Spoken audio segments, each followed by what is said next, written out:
जिस तरीके से कांग्रेस ने जमीन पे उतर के काम किया है, चाहे छात्रों का मुद्दा रहा हो, किसानों का मुद्दा रहा हो, बेरोजगारी का मुद्दा रहा, सबसे फ्रंट लाइन आके काम किया है। मुझे उम्मीद है कि उत्तर प्रदेश की जनता कांग्रेस को पसंद करेगी।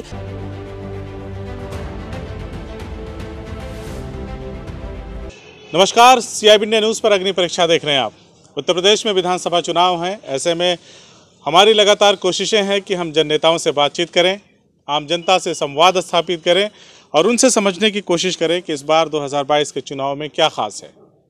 उत्तर प्रदेश के जौनपुर ज़िले में है, शाहगंज शहर है और आयर मानिस यहाँ का फेमस एक ढाबा है। वहीं पे हमारी मुलाकात हुई है कांग्रेस के प्रदेश प्रवक्ता, महाराष्ट्र प्रदेश के प्रवक्ता हैं आप कांग्रेस के, उनसे हमारी मुलाकात हुई है। और जिस तरह से चुनाव है, तमाम पार्टियों के नेता दूसरे राज्यों के भी आ रहे हैं अपनी बातों को कहने, अपनी पार्टी की बातों को कहने। इसी सिलसिले में इनका भी आना हुआ है और इनसे बातचीत करेंगे और जानने की कोशिश करेंगे कि 22 के चुनाव को लेकर के क्या सोचना है, कांग्रेस की क्या स्थिति है और उस पर इनका क्या कहना है। सबसे पहले स्वागत है आपका। बहुत बहुत शुक्रिया आपका। CIB इंडिया को मैं बहुत मुबारकबाद पेश करता हूं कि उन्होंने मुझे ये मौका दिया उत्तर प्रदेश की आवाम तक अपनी बात पहुंचाने का। मैं चाहता हूं, जैसे मैंने बताया कि आप कांग्रेस के प्रदेश प्रवक्ता हैं, आप एक बार हमारे दर्शकों को, उत्तर प्रदेश के लोगों को अपना परिचय बताएं ताकि समझने में आसानी हो कि हम किन से बातचीत कर रहे हैं। मैं इकबाल अहमद, मेरा जन्म यहीं जौनपुर ज़िले में ही हुआ है और मैं लखनऊ में छात्र संघ का उपाध्यक्ष भी रहा हूं। उसके बाद महाराष्ट्र में मैं राजनीति कर रहा हूं, वहां पे कारोबार मेरा है। मैं महाराष्ट्र अल्पसंख्यक विभाग जो है उसका महाराष्ट्र का प्रवक्ता हूं। अच्छा जी, महाराष्ट्र में जो अल्पसंख्यक विभाग है उसके प्रवक्ता हैं। जी। अच्छा, आपने बताया कि लखनऊ से आपने छात्र राजनीति में कदम रखा और ये छात्र राजनीति का जो मामला है वो बड़ा तगड़ा वाला है। छात्र नेता यहाँ से जो मच के निकलता है वो राजनीति का माहिर खिलाड़ी होता है, लोग ऐसा कहते हैं। बहरहाल आप उत्तर प्रदेश में हैं, जौनपुर जिले में हैं और इस बार के जो चुनावी समीकरण हैं उसमें कांग्रेस को कहाँ पाते हैं? देखिए, चुनाव की बिगुल बजी है और चुनाव से पहले कांग्रेस पार्टी ने ही उत्तर प्रदेश में सबसे आगे बढ़कर के जनता के लिए काम किया है, जनता के लिए आवाज उठाया। आपको याद होगा कि जब कोविड काल था उसमें सारी पार्टियां घरों में बैठी थी। कांग्रेस पार्टी एक ऐसी पार्टी तो जमीन पे उतर करके जनता के काम कर रही थी। मजदूरों का मामला हो, चाहे उनकी मदद करना हो, बस पहुंचाने हो, कांग्रेस ने ही काम किया, बाकी कोई पार्टी दिखाई नहीं दी। सरकार तो पूरी तरह से विफल साबित हो चुकी थी। जो यहाँ दो बड़ी पार्टियां कही जाती हैं उनके नेता कहीं नहीं दिखते थे, वो सिर्फ ट्विटर पर नजर आते थे। कांग्रेस पार्टी ने काम किया है और प्रियंका जी ने जिस तरीके से एक नई शुरुआत की है महिलाओं को आगे करने की, लड़की हूँ लड़ सकती हूँ, और आपने देखा होगा कि एक नया प्रयोग उन्होंने किया है कि महिलाओं को आगे आना चाहिए, जिसमें उन्होंने ये कहा था कि हम 40% महिलाओं को टिकट देंगे। तो बाबा ने, जो यहाँ के मुख्यमंत्री, उन्होंने कहा था कि उनको तो उम्मीदवार ही नहीं मिलेंगे। और मुझे खुशी इस बात की है कि आज भी लिस्ट जारी हुई है तो उसमें 40% महिलाओं को टिकट दिया गया है। ये जागरूकता महिलाओं में बड़ी तेजी से आई है। जिस तरीके से कांग्रेस ने जमीन पे उतर के काम किया है, चाहे छात्रों का मुद्दा रहा हो, किसानों का मुद्दा रहा हो, बेरोजगारी का मुद्दा रहा, सबसे फ्रंट लाइन आके काम किया है। मुझे उम्मीद है कि उत्तर प्रदेश की जनता कांग्रेस को पसंद करेगी, कांग्रेस को आगे लाएगी। जिस तरह से कांग्रेस ने पहल करते हुए, आगे बढ़ते हुए, जो उन्नाव रेप पीड़िता की मां है, आशा देवी शायद उनका नाम है, उनको टिकट दिया, लोगों के बीच एक एग्जाम्पल सेट किया और लोगों ने कहा कि बहुत अच्छा पहल है, बहुत अच्छा कदम है प्रियंका गांधी का। और तमाम जो सोशल साइटों पे हमने देखा, अपील भी की गई कि सभी पार्टियां अगर वहां से उम्मीदवार अपने ना उतारें तो एक अच्छा सहयोग माना जा सकता है प्रियंका गांधी के उस सकारात्मक कदम की। वहीं अगर बात की जाए, दूसरा पहलू क्या है कि आपने कहा कि लड़की हूँ लड़ सकती हूँ, ये पूरा कैंपेन ही पूरा उल्टा पलटा हो गया। जो पोस्टर गर्ल थी उस पूरे कैंपेन की लड़की हूँ लड़ सकती हूँ, जो बीजेपी को पानी पी पी के कोसा करती थी, डॉक्टर कोई हैं मौर्य जी करके, प्रियंका मौर्य, वो तो बीजेपी को पानी पी पी के कोसा करती थी और फिर उन्होंने एक से बढ़कर एक इल्ज़ामात आयद कर दिए कांग्रेस पार्टी पर, प्रियंका गांधी पर, और खुद जाके भाजपा के खेमे में बैठ गई। तो कितना हद तक मानते ये कामयाब हुआ, क्योंकि जो इसकी थीम में थे वही लोग इससे दूर चले गए? हाँ, ठीक है, मैंने उनका भी बयान देखा है और जिनको कांग्रेस पार्टी ने फर्श से अर्श तक पहुंचाया, जिनको कल तक कोई जानता नहीं था, आज उनका बयान जिस तरीके का आया है तो वो कांग्रेस पार्टी की आलोचना नहीं है। वो खुद में सोचें कि उन्होंने क्या बयान दिया है, जो पार्टी ने उनको इतना सम्मान दिया और एक सिंबॉलिक थी। किसी एक की वजह से ये कैंपेन नहीं चला, उसमें बहुत सारे लोग हैं। अगर एक मौर्य निकल गए इसका ये मतलब नहीं कि वो पूरा प्रोग्राम फेल हो गया है। कांग्रेस पार्टी की एक सोच के तहत काम कर रही है और उसमें बहुत सारे लोगों को मौका दिया जा रहा है और उसका रिजल्ट भी देखने को मिलेगा, ये हमें उम्मीद है। आप दूसरी बात ये है कि लोग जो छोड़ के चले जाते हैं, भारतीय जनता पार्टी का जो रवैया है, जिस तरीके से वो लोगों को दबाव बनाती है, दबाव की राजनीति करती है या धमकाने की राजनीति करती है। अभी देखिए अमित शाह ने का बयान आया था कि क्या आप दंगा भूल गए, तो वो एक इशारा अलग तरीके का होता है। मतलब कि आप एक तरह से गृह मंत्री देश के हो और आप ऐसा लग रहा है कि आप याद नहीं दिला रहे हो, आप धमकी दे रहे हो। तो इस तरीके के षड्यंत्र राजनीति में होते हैं, चूंकि सत्ता का दुरुपयोग लगातार वो कर रहे हैं, वो चाहे स्टूडेंट के ऊपर रहा हो, चाहे इवन मीडिया के ऊपर भी रहा हो।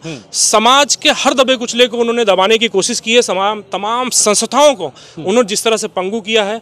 तो इस तरह से एक आध लोग जाने से उस पे बुरी तरह से कैंपेन पे कोई फर्क नहीं पड़ता है। वो अकेली उस कैंपेन के हिस्सा नहीं थी, ये अलग बात है कि उनका चेहरा जरूर था। चेहरा प्रियंका गांधी है। और चलिए अब ले लेते हैं एक सवाल। आप महाराष्ट्र की आघाड़ी सरकार में आप लोग शामिल हैं, कांग्रेस पार्टी की सरकार है और शिवसेना के मुख्यमंत्री हैं उद्धव ठाकरे। महाराष्ट्र की परिस्थितियां बिल्कुल मतलब इससे भिन्न हैं, एकदम से अलग हैं। उत्तर प्रदेश में क्या देखते हैं कांग्रेस को लेकर के? अगर मैं बात करूं तो 22 के चुनाव का जो परिणाम आएगा, 10 मार्च को जो बात आएगी, तो कांग्रेस की तरफ से भी दावा किया जा रहा है कि जो कांग्रेस के विरोधी हैं 2 गोलियां नींद की खा के सो लेंगे, इस तरह की बातें है ना। तो कहाँ मानते हैं कांग्रेस को, कहाँ पाते हैं? देखिए, इस देश में कांग्रेस एक ऐसी पार्टी है जो विचारधारा की राजनीति करती है और सबको लेकर के चलने की बात करती है। हम किसी एक जात की बात नहीं करते, एक धर्म की बात नहीं करते। हमें पूरे देश में राजनीति करना, पूरे देश को देखना होता है। हमारा उत्तर प्रदेश में 89 के बाद कोई मुख्यमंत्री न, कोई सरकार नहीं, 30-32 साल हो गए हैं। लेकिन इन 30-32 सालों में प्रदेश को क्या मिला, ये देश की जनता देख रही है। और जिस तरीके से कांग्रेस ने रणनीति बनाई है, जिस तरह से प्रियंका गांधी ने जमीन पर उतर के काम किया है, मुझे ये उम्मीद है कि बहुत अच्छे बेहतर नतीजे आएंगे। लोग एक बार चौंक जाएंगे कि कांग्रेस के लिए इतना ज्यादा लोगों के मन में था। अच्छे रिजल्ट की मुझे उम्मीद है उत्तर प्रदेश में। चलिए मान लीजिए एक चेहरे का नेतृत्व तो होता है, किसी भी टीम का एक कैप्टन तो होता है। प्रियंका गांधी आपकी टीम की कैप्टन है उत्तर प्रदेश में। उनके अलावा आपको कौन से ऐसे चेहरे उत्तर प्रदेश में कांग्रेस की पार्टी में नजर आते हैं जो प्रियंका गांधी के, ठीक है उनका नेतृत्व है, लेकिन उनकी भी कारकर्दगी कहीं ना कहीं कांग्रेस के लिए मुफीद साबित होगी? देखिए, हमारा जो सबसे बड़ा फेस था उत्तर प्रदेश में, वो हमारे प्रदेश अध्यक्ष है। आपने देखा है अजय कुमार लल्लू जी कि उस तरह का जुझारू लीडरशिप अगर दूसरी पार्टियों के जो विपक्ष के नेता थे उन्होंने भी किया होता तो शायद भारतीय जनता पार्टी के मुख्यमंत्री योगी जी इतने बेलगाम न होते। अकेले वो थे जो लगातार शासन प्रशासन से लड़ रहे थे, लाठियां खा रहे थे, जेल जा रहे थे। बाकी विपक्ष के लोग जो दूसरे जो बड़े दल थे हमसे, वो बैठ के सिर्फ तमाशा देख रहे थे। तो जो आज इतनी तानाशाही रही है बाबा की, उसके लिए ये दूसरे भी पार्टियों के लोग जिम्मेदार थे। जो प्रभावित करता है आपको उत्तर प्रदेश में? नहीं, हमारे देखिए उत्तर प्रदेश में की राजनीति में बहुत बड़ा नाम है नदीम जावेद साहब का। मैं दरअसल उन्हीं पे आना चाह रहा था, इसलिए उनका एक बड़ा नाम है और उनकी फैन फॉलोइंग भी बहुत ज्यादा है प्रदेश में, उनका एक चेहरा है। लेकिन नदीम जावेद को की वस्तुतः राजनीति, आप अगर यहीं से हैं जौनपुर से, जैसा आपने बताया, तो आप अच्छी तरह से जानते हैं नदीम जावेद की राजनीति जो है बड़ी शांत मिजाज वाली है ना, ना हरकत ना बरकत वाली। लोग कहते हैं कि ऐसी उनकी राजनीति है, उनके होने ना होने का कोई फर्क ही नहीं पड़ता। इसीलिए अल्पसंख्यक प्रकोष्ठ का राष्ट्रीय अध्यक्ष का जो पद था उनको वहां से हटा करके इमरान प्रतापगढ़ी को दे दिया गया और वो खूब घूम रहे हैं, देश में दौरे कर रहे हैं, अपना मिजाज बना रहे हैं, पार्टी का मिजाज बना रहे हैं। तो क्या लगता है जौनपुर में क्या माहौल है नदीम जावेद को लेकर के? देखिए, नदीम जावेद एक ऐसी लीडरशिप है जिन्होंने समाज को तोड़ने का काम नहीं किया।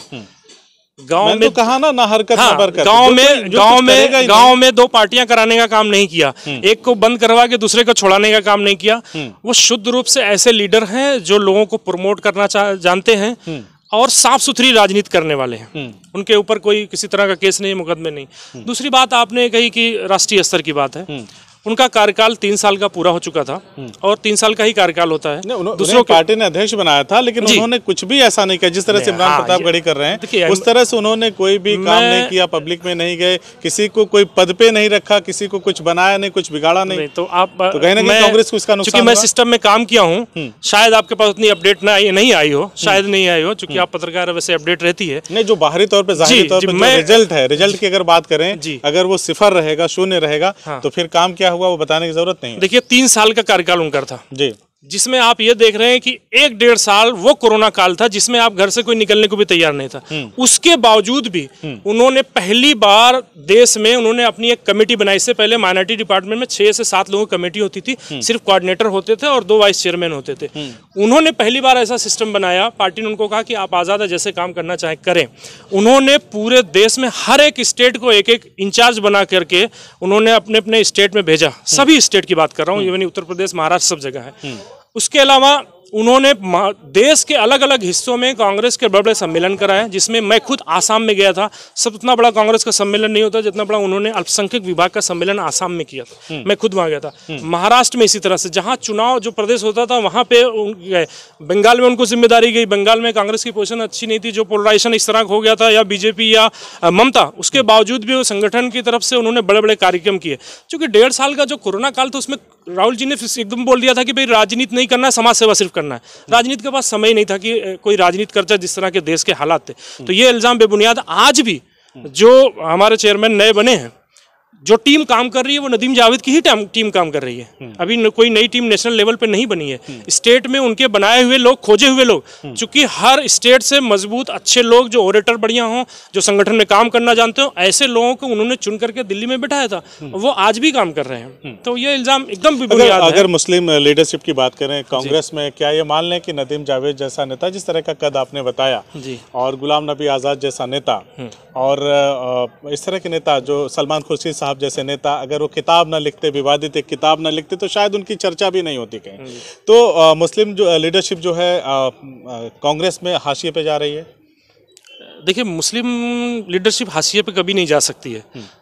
नदीम जावेद साहब देखिए ऑर्गेनाइजेशन के बंदे हैं। उन्होंने डिस्ट्रिक्ट कमेटी से शुरुआत हो गए हैं। नहीं, शांत नहीं हो गए। राजनीति में भी कोई खास दखल नहीं है। नहीं, दखल नहीं, अभी तो थे, सभी कार्यक्रम में थे। अभी उनको इस जो यहाँ की कमेटी स्टेट चुनाव में था, उनको जिम्मेदारी भी दी गई थी। उसके अलावा जो यात्रा चल रही थी अमेठी से लेके सारे, उसका उनको इंचार्ज बनाया गया था। तो ये सारी चीज़ें उनकी थी। और रही बात हाशिए की, सबका एक दौर होता है। गुलाम नबी आज़ाद साहब ने एक दौर देखा है, तारिक अनवर साहब उसमें है, सलमान खुर्शीद साहब विदेश मंत्री रहे, प्रदेश के अध्यक्ष रहे, उनके दौर में बहुत सारे एमपी सीट की जीत के आई। सबका एक दौर होता है, एक नेक्स्ट जनरेशन शुरू हुई है, उसमें नदीम जावेद भी हैं। और वो लगातार लीडरशिप के नेतृत्व में काम कर रहे हैं पूरे देश में। क्योंकि एनएसवाई उन्होंने चलाया है, पूरे देश में उनके पास लोग हैं। यूथ कांग्रेस के राष्ट्रीय महासचिव रहे हैं, देश में उनके पास लोग हैं। और वो सिर्फ माइनॉरिटी के लीडर नहीं है, वो देश के युवाओं के लीडर हैं। एक उनका जो नेतृत्व है वो पूरा देश जानता है। तो सिर्फ उनको माइनॉरिटी लीडर नहीं कहा जा सकता है, वो एक सर्व धर्म के लीडर है। के कांग्रेस प्रदेश प्रवक्ता अल्पसंख्यक प्रकोष्ठ के, उनसे मैं अगर जानना चाहूँ एक लाइन में कि उत्तर प्रदेश के 22 के विधानसभा चुनाव में जो प्रियंका गांधी के नेतृत्व में लड़ा जा रहा है, प्रदर्शन कैसा होगा, कितनी सीटें जीतने की आशा है, उम्मीद है? बहुत शानदार प्रदर्शन की उम्मीद है। और मुझे उम्मीद है कि उत्तर प्रदेश की जनता प्रदेश के हित में कांग्रेस को ज़्यादा से ज़्यादा सीट जिता करके देगी। ये मुझे पूरी उम्मीद है। जिस तरह का माहौल देखने को मिल रहा है, बहुत बेहतर पोजीशन रहेगी कांग्रेस पार्टी की।